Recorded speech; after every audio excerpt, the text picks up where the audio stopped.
আল্লাহ যখন এই পৃথিবী সৃষ্টি করলেন, পৃথিবীর মধ্যে ভাইব্রেশন হচ্ছিল, কাঁপাকাঁপি। আল্লাহ পৃথিবীর কাঁপাকাঁপি বন্ধ করার জন্য পেরেকের মতো পাহাড়গুলোকে পৃথিবীতে ঠুকে দিলেন, কাঁপাকাঁপি বন্ধ হয়ে গেল। এই দৃশ্য দেখে ফেরেশতারা বলে, ইয়া রব, পাহাড়ের এত শক্তি, আপনার সৃষ্টির মধ্যে পাহাড়ের চেয়ে শক্তিশালী কিছু আছে?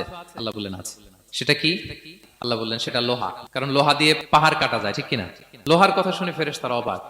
ফেরেশতারা প্রশ্ন, তাহলে আপনার সৃষ্টির মধ্যে লোহার চেয়ে শক্তিশালী কিছু আছে? আল্লাহ বললেন আছে। কি সেটা? আন্নার, আগুন। কারণ আগুন লোহাকে কি করে?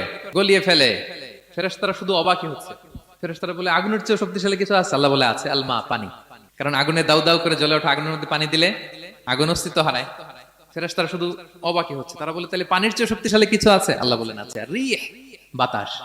কারণ বাতাস পানিকে একদিক থেকে আরেক দিকে নিয়ে যায়। জলের মধ্যে বায়ুর উচ্ছ্বাস লাগলে জলোচ্ছ্বাস তৈরি হয়, ঠিক কিনা? ফেরেশতারা আবার অবাক হয়ে বলে, তাইলে বাতাসের চেয়ে শক্তিশালী কিছু আছে? আল্লাহ বললেন আছে। সেটা কি? বলতেছে বনি আদম, ওই মানুষ শক্তিশালী যে গোপনে দান করে।